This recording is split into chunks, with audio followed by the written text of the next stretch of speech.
Assalamualaikum warahmatullahi wabarakatuh, salam pencerahan. Apa kabar pemirsa TVMU dimanapun Anda berada? Senang rasanya saya Rizky Nurul Ilmi dapat hadir kembali menjumpai Anda dalam berita dan analisa. Sejumlah informasi yang cerdas dan mencerahkan akan kami hadirkan selama 30 menit ke depan. Untuk itu ikutilah berita dan analisa selengkapnya.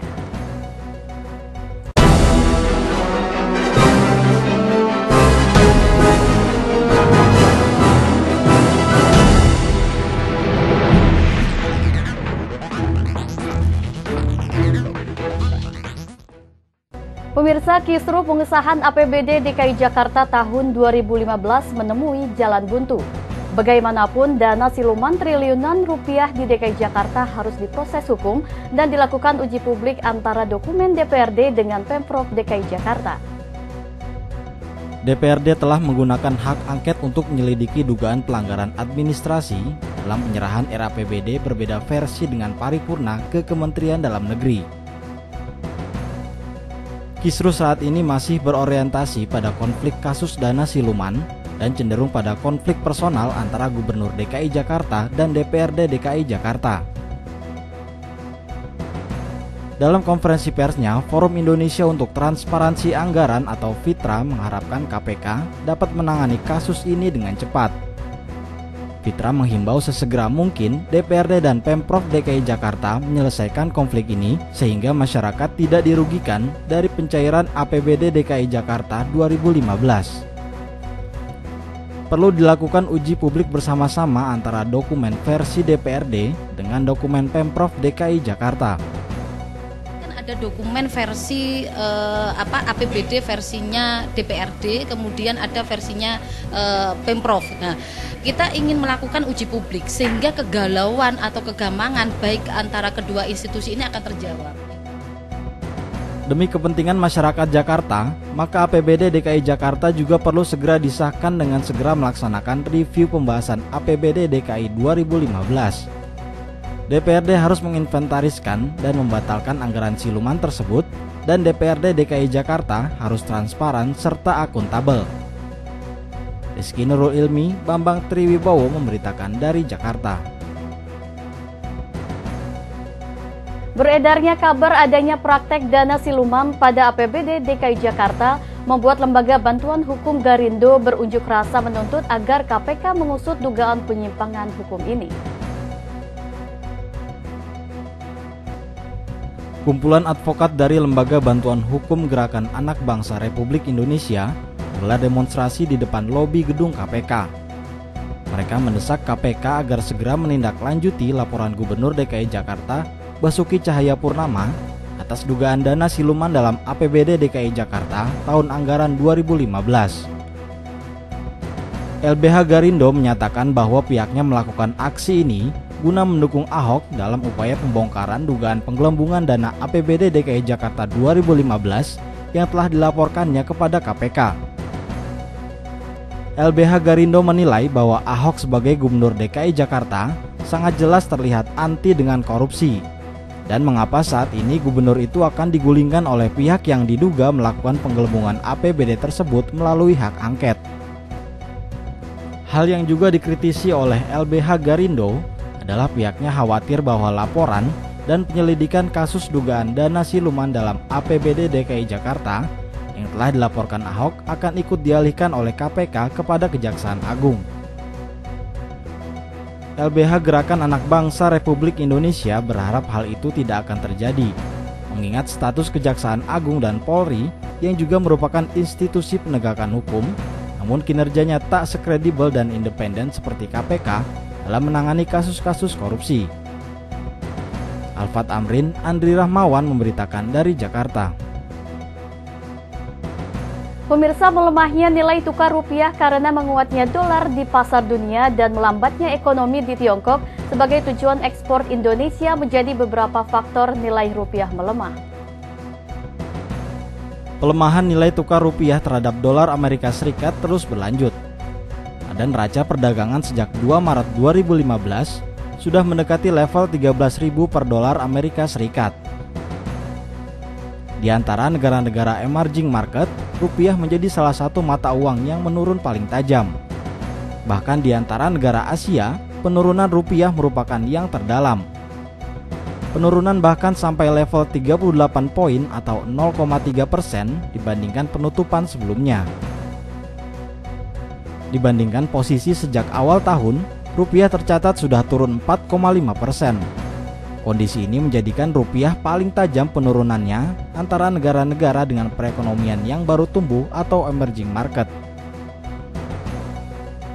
Menanggapi penurunan rupiah, Henry Saparini selaku pengamat ekonomi memberikan penjelasan faktor yang menyebabkan penurunan rupiah. Penurunan ini disebabkan masalah-masalah di dalam negeri, serta menguatnya dolar serta perlambatan ekonomi di Tiongkok yang menyebabkan ekspor Indonesia menurun.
Permasalahan dalam negeri yang menyebabkan penurunan rupiah yakni kebutuhan pembayaran hutang dan impor yang cukup besar. Henry meminta pemerintah segera merespon pelemahan rupiah, mengingat akan sangat sulit memulihkan nilai tukar rupiah dalam waktu dekat karena banyak sekali permasalahan negara yang mempengaruhinya. Dengan memperbaiki sistem controlling devisa dan memperluas investasi. Arina Nurrohmah, Bambang Triwibowo memberitakan dari Jakarta. Kenaikan harga LPG 12 kg oleh Pertamina dari harga awal Rp138.000 menjadi Rp150.000 per tabung dirasa cukup memberatkan masyarakat. Melihat fenomena ini, Henry Saparini selaku pengamat ekonomi angkat bicara. Beban masyarakat semakin berat. Belum lepas dari beban lonjakan harga beras, kini masyarakat mesti menghadapi kenaikan harga bahan bakar minyak dan LPG secara bersamaan. Harga BBM jenis premium per 1 Maret 2015 naik menjadi Rp6.900 per liter dari Rp6.700 per liter untuk wilayah Jawa Bali. Adapun untuk luar Jawa Bali naik menjadi Rp6.800 per liter dari Rp6.600 per liter, bersamaan dengan harga LPG 12 kg naik Rp5.000, tabung menjadi Rp134.000 per tabung di tingkat agen. Sedangkan di tingkat pedagang bisa mencapai Rp150.000 per kilogram. Kenaikan ini dilakukan atas pertimbangan pemerintah dan Kementerian ESDM. Kenaikan LPG ini menjadi sorotan pengamat ekonomi Henry Saparini yang memberikan tanggapan bahwa pemerintah memilih energi yang tidak dimiliki seperti LPG dirasa aneh. Karena dengan memilih energi seperti LPG yang masih impor, tentu resikonya harus menghadapi perubahan harga sesuai pasar dunia yang tidak pasti. Inilah yang harus dihadapi masyarakat atas kebijakan pemerintah memilih LPG sebagai energi pokok yang digunakan masyarakat dalam memenuhi kebutuhan sehari-hari. Energi yang kita tidak memiliki, ini kan aneh. Karena LPG itu kita mengimpor juga. Nah, jadi kalau sekarang ini kemudian harus terjadi kenaikan LPG, sekarang ini 12 kg. Sangat mungkin nanti yang akan naik juga yang 3 kg kalau kemudian pemerintah akan mengurangi, tidak mau menambah subsidinya kan. Nah, jadi karena ketergantungan tadi, maka begitu nilai tukar rupiah itu melemah, akan berpengaruh terhadap semua. Bahkan ini juga nanti ada kekhawatiran terhadap juga harga premium kan. Kenaikan LPG ini dampak dari dicabutnya subsidi BBM, sekaligus kenaikan harga BBM dan harga minyak dunia, serta melemahnya nilai tukar rupiah. Arina Nurrohmah, Bambang Triwibowo memberitakan dari Jakarta. Pemirsa, tetaplah bersama kami dalam berita dan analisa.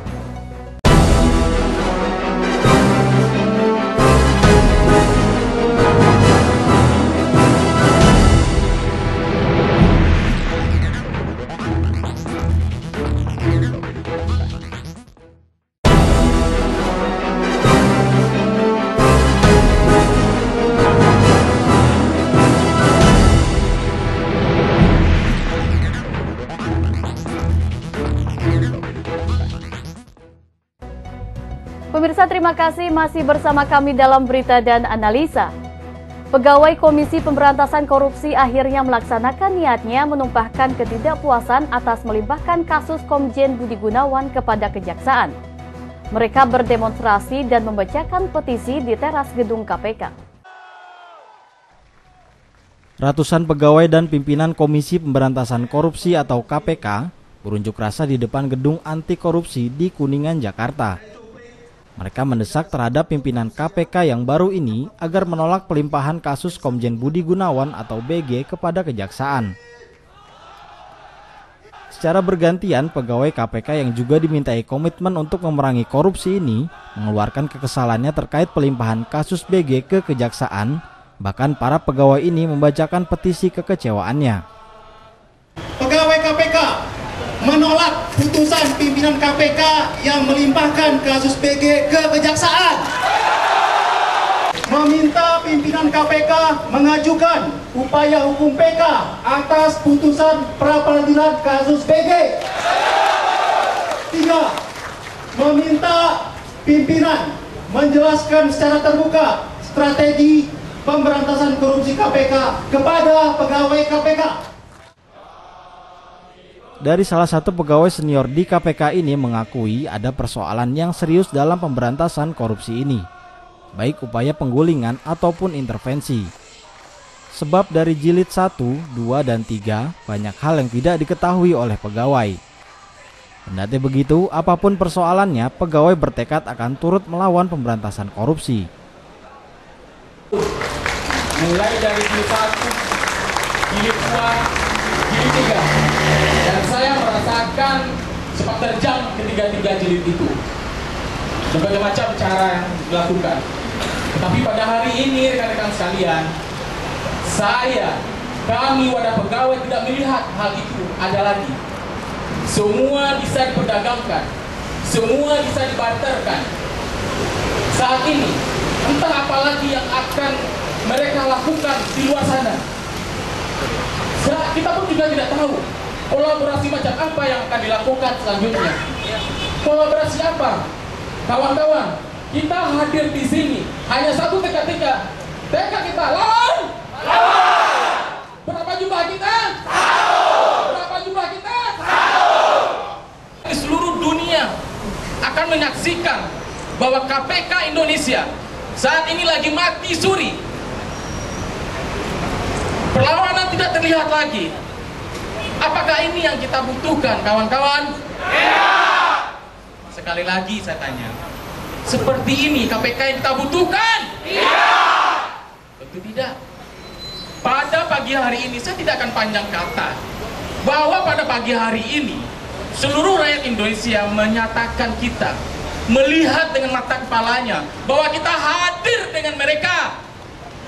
Bersedia nggak? Bersedia. Lawan? Lawan. Berapa jumlah kita? Satu dengan seluruh rakyat Indonesia. Merdeka. Merdeka. Jangan berhenti berjuang.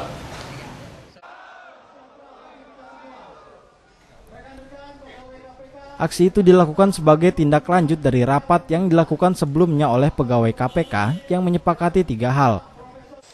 Antara lain, pertama, menolak putusan pimpinan KPK yang melimpahkan kasus Budi Gunawan ke Kejaksaan. Kedua, meminta pimpinan KPK mengajukan upaya hukum atau PK atas putusan pra-peradilan kasus BG. Dan yang ketiga, meminta pimpinan menjelaskan secara terbuka strategi pemberantasan korupsi KPK kepada pegawai KPK. Deddy Musoni memberitakan dari Jakarta. Usai berdemonstrasi dan menyatakan 3 pernyataan sikapnya, pegawai KPK membubuhkan tanda tangan di kain putih panjang yang dibentangkan di teras gedung KPK. Yang menarik, PLT Ketua KPK Taufik Rahman Ruki ikut menandatangani kain tersebut. Pelimpahan berkas penyidikan kasus Komjen Budi Gunawan dari Komisi Pemberantasan Korupsi ke Kejaksaan Agung ditentang oleh Konsorsium Pegawai Lembaga Anti Korupsi. Para pegawai dan PLT pimpinan KPK ini membubuhkan tanda tangan untuk menolak pelimpahan kasus tersebut. Salah satu pegawai KPK, Nanang Farid, menegaskan perang terhadap pemberantasan korupsi tidak akan boleh berhenti. Saat pertama para pegawai menandatangani kontrak kerja di lembaga anti korupsi, mereka sudah diminta komitmen untuk ikut memberantas korupsi. Menurutnya dalam persoalan Komjen Budi Gunawan, KPK tidak bermusuhan dengan polisi, tetapi KPK sangat benci dan memerangi pelaku koruptor. Korupsi. Jadi apapun yang dilakukan oleh pegawai KPK hari ini adalah untuk berantas korupsi. Jadi undang-undang mengamanahkan kepada kita untuk berantas korupsi. Jadi saya ingin memastikan kepada seluruh pimpinan negara ini, DPR termasuk Presiden, bahwa pegawai KPK tidak akan pernah berhenti berantas korupsi. Apakah ini bentuk dari akumulasi dari sejak jilid 1 Bang sampai sekarang? Keprihatinan pegawai KPK sampai akhir katanya sekarang kasus Komjen ini. Kita sudah mengalami 3 gelombang krisis seperti ini. Setiap kita menjalankan perintah undang-undang, salah satunya adalah untuk membenarkan penegak hukum, gelombang seperti ini kita alami. Jadi ini bukan masalah polisi, tapi ini masalah koruptor sebenarnya. KPK tidak sedang bermusuhan sama polisi, tapi KPK sedang bermusuhan sama koruptor. Terkait pelimpahan berkas penyelidikan Budi Gunawan kepada Kejaksaan Agung ini merupakan persetujuan oleh salah satu pimpinan KPK. Langkah itu dilakukan karena KPK kalah di pra-peradilan yang diajukan Budi Gunawan. Meski begitu, PLT Ketua KPK Taufik Rahman Ruki terlihat semangat dalam aksi ini. Deddy Musoni memberitakan dari Jakarta. Setelah KPK melimpahkan penanganan kasus Komjen Budi Gunawan ke Kejaksaan Agung, pakar hukum Irman Putra Sidin berkomentar. Seperti apa komentarnya? Berikut selengkapnya untuk Anda. Komisi Pemberantasan Korupsi akhirnya menyerahkan kasus dugaan suap Komisaris Jenderal Budi Gunawan pada Kejaksaan Agung Republik Indonesia. Alasannya KPK masih punya beban menangani 36 kasus dugaan korupsi lainnya. Sejumlah pihak menyayangkan pelimpahan kasus Komjen Budi Gunawan kepada Kejaksaan Agung tersebut.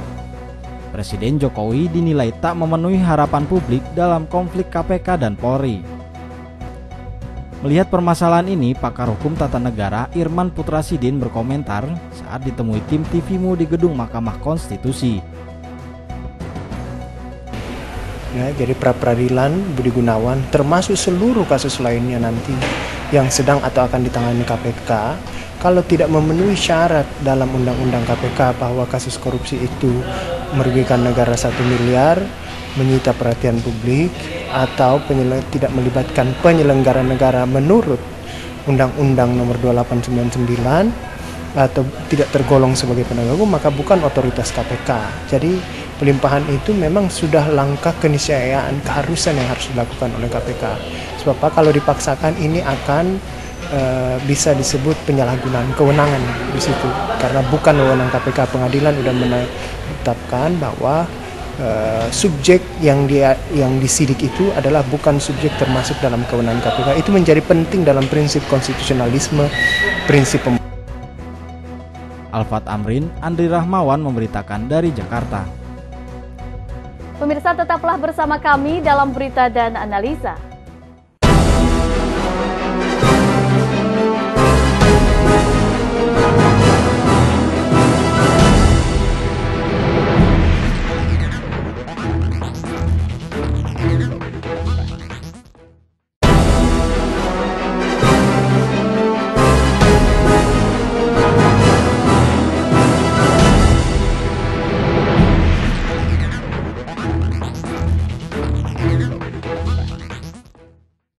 Pemirsa, terima kasih masih bersama kami dalam berita dan analisa.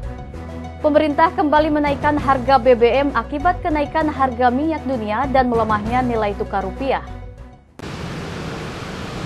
Harga BBM jenis premium mengalami kenaikan sebesar Rp200 per liter dari harga awal Rp6.700 per liter menjadi Rp6.900 per liter di wilayah penugasan Jawa, Madura, dan Bali.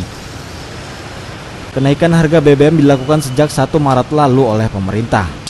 Sudah keempat kalinya pemerintahan Joko Widodo menaikkan dan menurunkan harga BBM sejak ia dilantik menjadi presiden. Kenaikan harga BBM ini mengagetkan banyak masyarakat karena pemerintah tidak memberikan pengumuman terlebih dahulu seperti biasanya.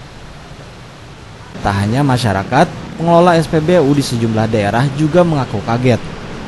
Pasalnya informasi kenaikan harga BBM disampaikan beberapa jam sebelum pemberlakuan baru.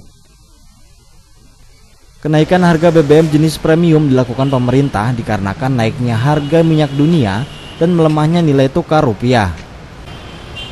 Kebijakan kenaikan harga BBM sepenuhnya menjadi kewenangan pemerintah, sementara Pertamina hanya sebagai badan usaha bertugas mendistribusikan sekaligus menjaga kelangsungan pasokan kepada masyarakat. Dari pihak Pertama mengatakan saat ini BBM jenis premium sudah tidak mendapatkan subsidi dari pemerintah. Adapun kebijakan harga ditentukan dengan mengikuti pola pergerakan harga minyak dunia. Rina Nurrohmah, Eko Bayurianto memberitakan dari Jakarta. Kenaikan harga BBM sejak 3 hari lalu mendapatkan tanggapan yang beragam dari masyarakat. Seperti apa tanggapan masyarakat? Berikut liputannya untuk Anda. Kenaikan harga BBM dirasa masyarakat berat meskipun kenaikan hanya Rp200.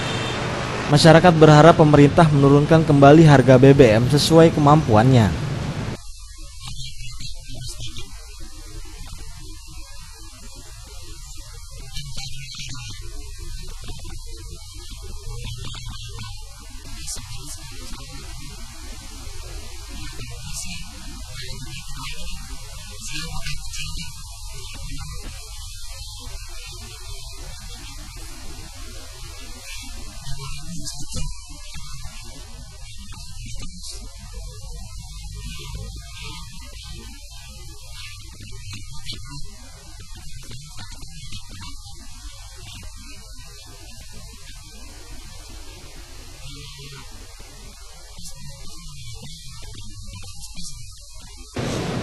Rina Nurrohmah, Eko Bayurianto memberitakan dari Jakarta.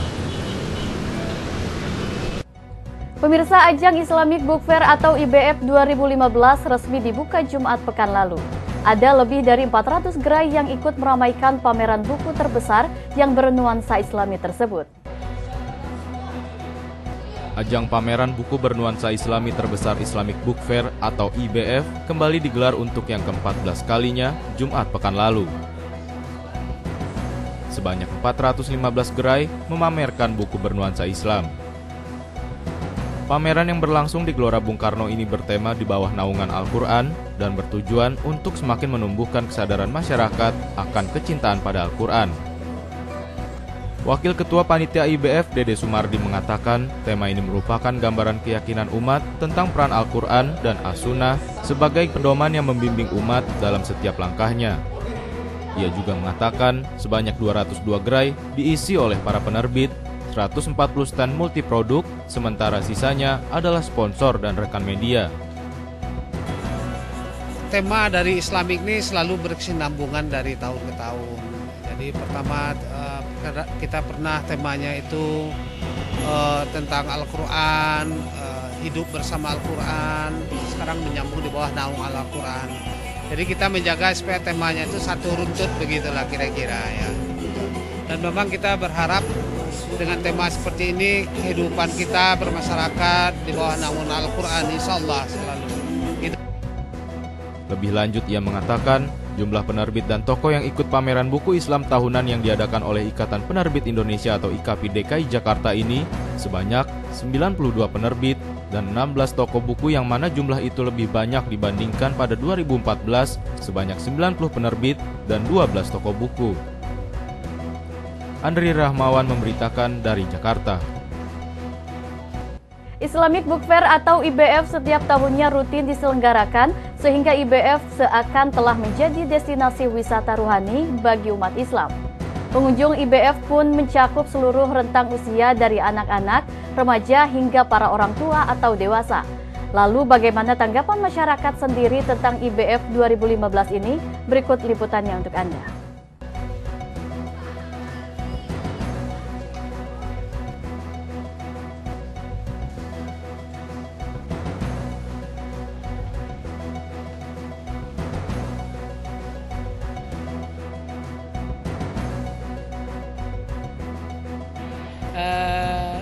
Dengan adanya Islamic Book Fair ini, saya sangat mendukung sekali, termasuk buku-bukunya bagus-bagus, karena melihat semakin bertambahnya zaman ini, kurang minat bacanya anak-anak sekarang itu sangat berkurang sekali saya lihat ya, lebih banyak main game segala macam. Dengan adanya Book Fair Islamic ini, alhamdulillah saya mendukung anak-anak saya juga untuk sekolah-sekolah yang lain, untuk terus mendukung, kalau bisa diadakan setahun 2 kali atau 3 kali, jangan hanya setahun. Ini kan setahun sekali ya diadakannya.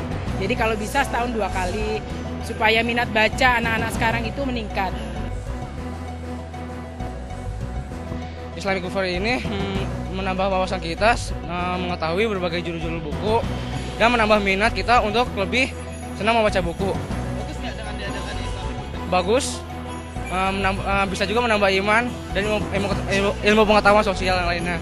Alhamdulillah tanggapannya bagus ya. Ini acara sudah rutin. Kita sudah hampir tiap tahun ke sini ya. Setiap ada. Dan harapannya sih harus tiap tahun ada terus gitu. Tinggal kreasinya lebih diperbanyak lagi. Kalau penerbitnya cukup lengkap ya. Dan hampir dari segala segmen ada lah, dari anak-anak, kemudian remaja sama dewasa juga ada. Cukup lengkap. Sudah bagus. Andri Rahmawan memberitakan dari Jakarta. Pemirsa, informasi tadi sekaligus menutup perjumpaan kita kali ini. Terus saksikan berita dan analisa hanya di TVMU.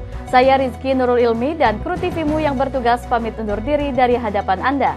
Sampai jumpa, salam pencerahan dan wassalamualaikum warahmatullahi wabarakatuh.